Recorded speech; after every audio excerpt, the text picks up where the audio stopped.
Halo teman-teman, jumpa lagi dengan saya Rince Benu dalam pembahasan soal SKB PGSD 2020 Pedagogi Part 6.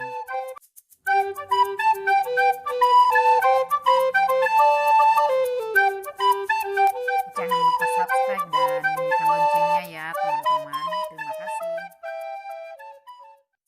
Soal nomor 1.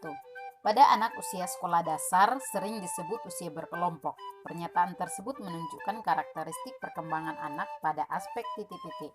A. Emosional, B. Intelektual, C. Sosial, D. Moral. Jawaban C. Sosial. Pembahasan menurut Harlock 1980, perkembangan aspek sosial anak usia SD antara lain anak berminat dalam kegiatan dengan teman sebaya, ingin menjadi bagian dari kelompok yang diharapkan untuk dapat menyesuaikan diri dengan nilai dan perilaku, serta minat anggota kelompok.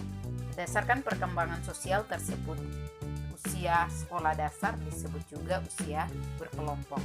Soal nomor 2. Pernyataan di bawah ini yang merupakan karakteristik perkembangan peserta didik siswa SD atau MI ditinjau dari aspek emosional kecuali titik-titik. A. Menampakkan amarah jika mengalami kesulitan di sekolah. B. Kesulitan memulai sesuatu tetapi jika berhasil akan bertahan sampai akhir. C. Memiliki rasa humor yang diekspresikan dengan lelucon praktis. D. Memulai perasaan simpati kepada orang yang lebih dewasa. Jawabannya D. Mulai muncul perasaan simpati kepada orang yang lebih dewasa. Pembahasan menurut Harlock 1980, karakteristik perkembangan siswa SDMI ditinjau dari aspek emosional antara lain menampakkan amarah jika mengalami kesulitan di sekolah, kesulitan memulai sesuatu tetapi jika berhasil akan bertahan sampai akhir, memiliki rasa humor yang diekspresikan dengan lelucon praktis, memiliki rasa sensitif dan mudah tersinggung dalam intensitas yang ringan. Soal nomor 3. Perkembangan berikut ini yang merupakan karakteristik perkembangan peserta didik SDMI ditinjau dari aspek fisik kecuali A. Penambahan dalam kemampuan motorik halus. B. Memiliki sikap empati kepada teman yang kesusahan. C. Menunjukkan variasi yang besar pada tinggi dan berat badan. D. Memiliki keterampilan fisik untuk memainkan permainan. Jawabannya adalah B. Memiliki sikap empati kepada teman yang kesusahan.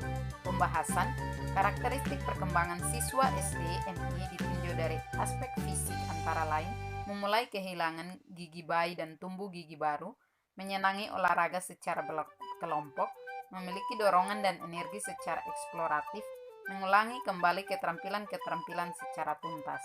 Jadi, memiliki sikap empati kepada teman yang kesusahan bukan merupakan perkembangan fisik, tetapi perkembangan sosio-emosional.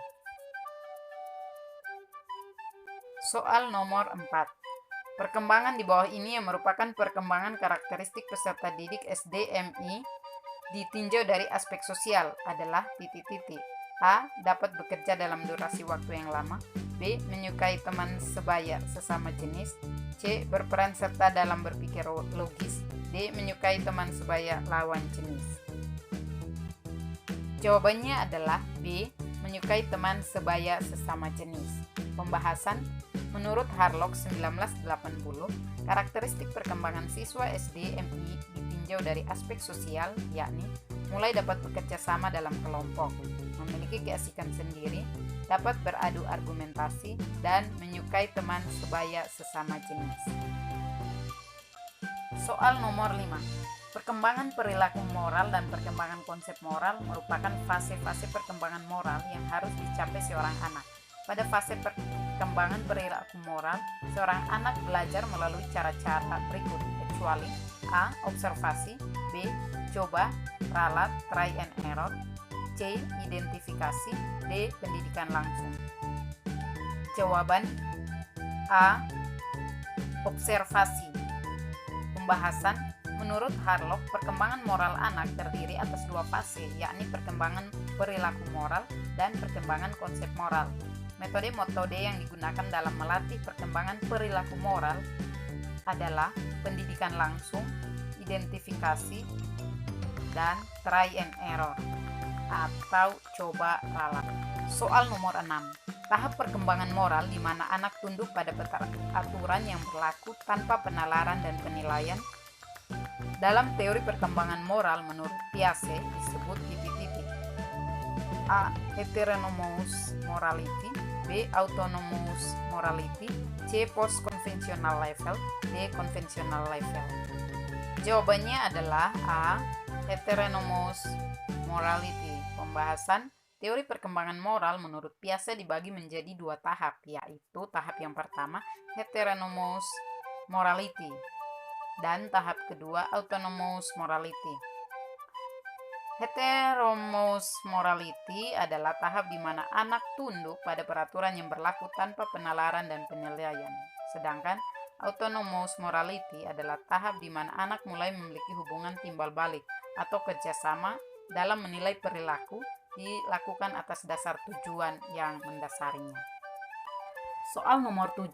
Perkembangan moral di mana anak menyesuaikan diri dengan peraturan untuk mendapatkan persetujuan dengan orang lain dan mempertahankan hubungannya serta menyetujui peraturan kelompok yang menghindarkannya dari kecaman sosial merupakan tahap perkembangan moral menurut Colbert pada tahap titik-titik. A. Post-conventional level. B. Conventional level. C. Pre-conventional level. D. Heteronomous morality. Jawabannya adalah D. Conventional level. Pembahasan menurut Colbert terdapat 3 tahap perkembangan moral anak, yakni 1. Tahap pre-conventional level, yakni anak tunduk pada kendali orang tua. Anak berorientasi pada kepatuhan dan hukuman. Tahap yang kedua adalah tahap konvensional level, di mana anak menyesuaikan diri dengan peraturan kelompok sehingga menghindarkannya dari kecaman sosial. Tahap yang ketiga, tahap post-konvensional level, tahap di mana anak sudah memiliki nilai-nilai dan pendirian pribadi.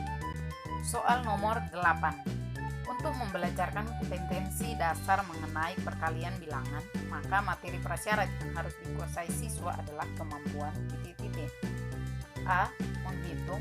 B. Mengurang. C. Menjumlah. D. Membagi. Jawabannya adalah C. Menjumlah. Pembahasan kompetensi prasyarat adalah kemampuan awal yang dimiliki siswa sebelum mempelajari materi tertentu. Jika siswa tidak memiliki kemampuan awal yang baik, maka akan menghambat pemahaman dan penguasaan materi yang akan dipelajarinya. Demikian, untuk membelajarkan materi perkalian bilangan, maka kompetensi prasyarat yang harus dikuasai siswa adalah kemampuan menjumlah. Perkalian juga sering dinyatakan sebagai penjumlahan berulang. Soal nomor 9. Berikut ini karakteristik anak berkesulitan belajar matematika yang sering dialami siswa sekolah dasar kecuali titik-titik. A. Gangguan mengenal dan memahami simbol. B. Performance IQ lebih tinggi daripada skor verbal IQ. C. Adanya gangguan hubungan keruangan. D. Kesulitan dalam bahasa dan membaca. Jawabannya adalah B. Performance IQ lebih tinggi daripada skor verbal IQ. Pembahasan kesulitan belajar matematika disebut juga dengan diskalkulia. Menurut Lerner dalam Mulyo 1999, karakteristik kesulitan belajar matematika antara lain 1. Gangguan dalam hubungan keruangan. 2. Abnormalitas persepsi visual. 3. Asosiasi visual motorik. 4. Perseverasi. 5. Kesulitan mengenal dan memahami simbol. 6. Gangguan penghayatan tubuh. 7. Kesulitan dalam bahasa dan membaca. 8. Performance IQ lebih rendah daripada skor verbal IQ. Soal nomor 10. Salah satu contoh kesulitan belajar bahasa yang termasuk dalam kekurangan kemampuan kognitif adalah titik-titik. A. Merumuskan alternatif perumusan masalah. B. Membandingkan informasi yang diterima. C. Menangkap makna secara penuh. D. Mengingat kembali kata-kata. Jawabannya adalah C. Menangkap makna secara penuh. Pembahasan menurut Lovett dalam Mulyo 1999, penyebab kesulitan belajar bahasa adalah kekurangan kognitif. kekurangan dalam memori, kekurangan kemampuan melakukan evaluasi, kekurangan kemampuan memproduksi bahasa, dan kekurangan dalam pragmatik atau penggunaan fungsional bahasa.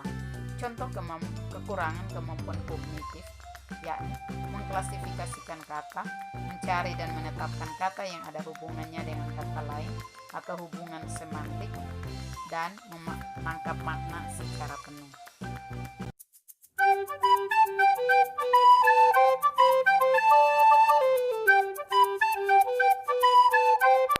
Terima kasih sudah menonton video ini dan jangan lupa untuk menonton video-video selanjutnya.